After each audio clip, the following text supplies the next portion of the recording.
کہ سرکار دو عالم صلی اللہ علیہ وسلم جب مکے آئے فاتح بن کے، اور آپ کی جو 13 سالہ زندگی ہے جو مکے میں گزری، اس پہ ذرا نظر ڈالیے کہ مکے والوں نے کتنی تکلیفیں پہنچائی آپ کو، ذہنی تکلیفیں، جسمانی تکلیفیں، خاندانی تکلیفیں، ہر اعتبار سے مالی تکلیفیں، بائیکاٹ بھی کیا، 3 سال تک بائیکاٹ جاری رکھا ان کو، شعب ابی طالب کی گھاٹی میں قید رہا پورا خاندان۔ صحابہ کے اوپر بڑا ظلم کیا، جو مسلمان ہوتا تھا انگاروں پہ لٹاتے تھے، پتھروں سے مارتے تھے، بیڑیاں ڈالتے تھے، قید کر دیتے تھے۔ حضور پر قاتلانہ حملے کیے گئے۔ ہجرت کی رات جب آپ کو حکم ہوا کہ بھئی یہاں تو اب تنگی ہے، آپ کو خانہ کعبہ میں جانے پر پابندی تھی، کھلم کھلا اللہ کی عبادت نہیں کرنے دیتے تھے، توحید کی دعوت نہیں دینے دیتے، ہر طرف سے پابندی کر دی، تو حکم ہوا اللہ کی زمین بڑی وسیع ہے، مکے میں نہیں دیتے تو چلو مدینہ چلے جاؤ، یثرب چلے جاؤ، وہاں جا کے توحید کا کام کرو۔ تو جس رات جانا تھا نا، دھرنا، بڑے بڑے سرداروں نے دھرنا مار دیا، گھر کے باہر بیٹھ گئے کہ نکلیں گے تو سب یک بار کی تلوار سے قتل کریں گے، آج نہیں بچ کے جائیں گے۔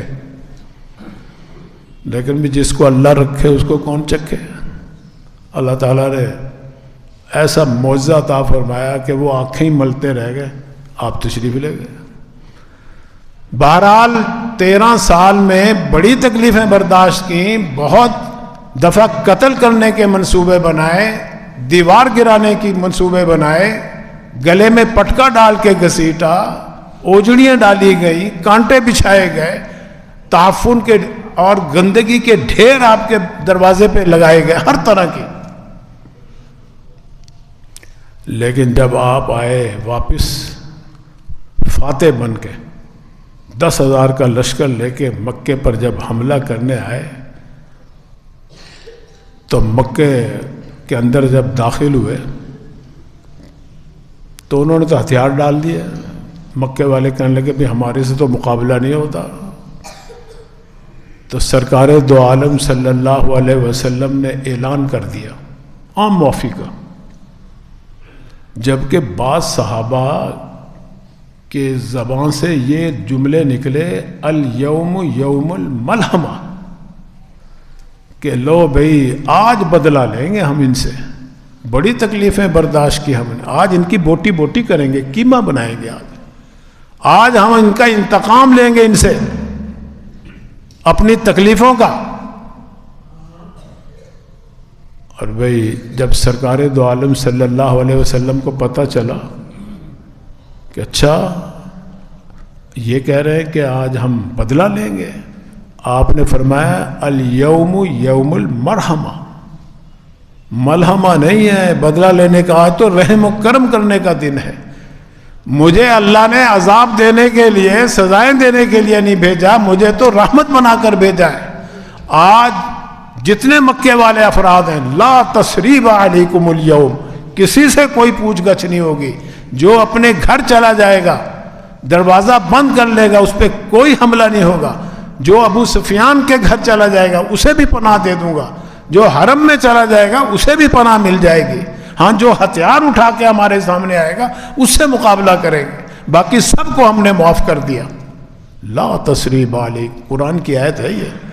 جیسے یوسف علیہ السلام نے اپنے بھائیوں کو معاف کر دیا، اللہ کے نبی نے بھی اپنے بھائیوں کو، اور فرمایا وَاذْهَبُوا، چلے جاؤ، جاؤ، أَنْتُمُ الطُّلَقَاء، تم سب کے سب آزاد ہو۔ ورنہ کفار کے ساتھ جنگ ہو، غلام بھی بنا سکتے تھے، ان کی عورتوں کو لونڈیے بھی بنا سکتے تھے، لیکن اللہ کے نبی فرما رہے ہیں میں نے تم سب کو آزاد کیا۔ دیکھو کتنی تکلیفیں برداشت کرنے کے بعد بھی سرکار دو عالم صلی اللہ علیہ وسلم کے دل میں نہ کینہ ہے، نہ بغض ہے، نہ انتقام کی آگ ہے۔ یہ ہے خوش اخلاقی، حسن اخلاق، تاریخ میں اس کی مثال نہیں ملتی۔ کہ جن لوگوں نے اتنی تکلیفیں پہنچائی ہوں ان کو اس طرح معاف کر دیا ہو. اس لیے ایک مثال نہیں سرکار دو عالم صلی اللہ علیہ وسلم کی، بے شمار مثالیں ملیں گی. آپ اپنے تو اپنے، غیروں کے ساتھ بھی آپ کا حسن اخلاق کے جو مظاہرے ہیں، جو واقعات ہیں، اس کی بھی مثال نہیں ملتی. عزیز و اقارب ہیں، دوست احباب ہیں، مسلمان ہیں، وہ تو ہیں ہی ہیں، غیر مسلموں کے ساتھ بھی